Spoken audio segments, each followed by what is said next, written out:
Bu yang dari jauh yang ngedada-dadain dia, terus yang tadi waktu dia masak ada dekat ujung tuh, ini sekarang udah depan kamar aku. Berarti siapa ibu nih? Siapa ibu nih? Itu waktu lagi lemes-lemesnya bayi itu keluar, Wak. Dan gak lama apa, ibu tuh set menghilang macam asap, Wak. Set ngilang. Dari situ aku tahu, wah bukan manusia ibu tuh berarti. Baru dia mau bilang apa yang dia tengok tadi ke suaminya, Wak. Tiba-tiba perut Vega mendadak kram lagi. Dengan penuh kesakitan Vega bilang, aduh bang perut aku sakit lagi bang, sakit lagi, kata kayak gitu. Udah deh, adek tenang dulu sebentar ya, tunggu di sini bentar, abang pinjam mobil perusahaan dulu, kita pergi ke puskesmas sekarang, kata. Nah, lokasi perkebunan sawit tempat Ahmad kerja, rumahnya mereka ini kan berada jauh di pedalaman kan, Wak. Jarak dari puskesmas terdekat pun butuh waktu 1 jam perjalanan. Kenapa nggak di klinik perusahaan sawit itu, Nadia? Nggak memadai, Wak. Dia cuma untuk periksa-periksa basic aja. Puskesmas terdekat itu ya itu 1 jam perjalanan dari tempat mereka, itu jauh kali. Abang, puskesmasnya jauh kali, aku udah nggak tahan ini. Tolonglah panggilin bidan salsa, bang. Infus aja lah aku bentar nih bang. Bidan salsa masih ingat kalian kan yang kerja di klinik itu juga kawan dekatnya siapa? Kawan dekatnya si Vega.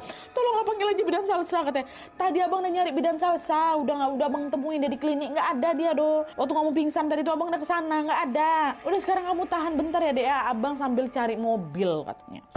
Udah lah tuh. Singkat cerita, akhirnya Ahmad pun mendapatkan pinjaman mobil pickup dari perusahaannya.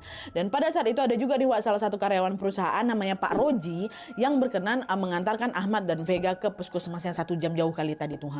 Dan selain itu Ahmad juga meminta tolong kepada Pak Asep tadi untuk menguburkan janin mereka yang baru saja keluar di rumah. Dan setelah semuanya siap, Ahmad pun langsung menggotong tubuh Vega ke dalam mobil.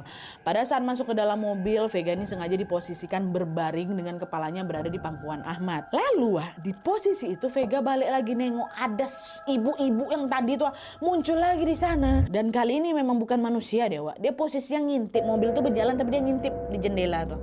Dia nengokin siapa? Nengokin si Vega. Itu aku nengok tuh Nadia. Nengok aku walaupun mukanya belum jelas kali ini ya, tapi karena sekujur tubuh aku ini masih sakit, udah aku nggak bisa berbuat apa, nggak bisa aku teriak, udah suka hati kau lah, suka hati kau. Si ngintip deh tuh si ibu-ibu tadi itu Dan setelah menempuh perjalanan jauh, akhirnya tibalah mereka di puskesmas. Tapi sayangnya waktu nyampe di puskesmas itu dokter lagi nggak bertugas, Wak. Ditambah lagi ternyata fasilitas yang dibutuhkan sama siapa ini sama si Vega nggak ada di puskesmas itu.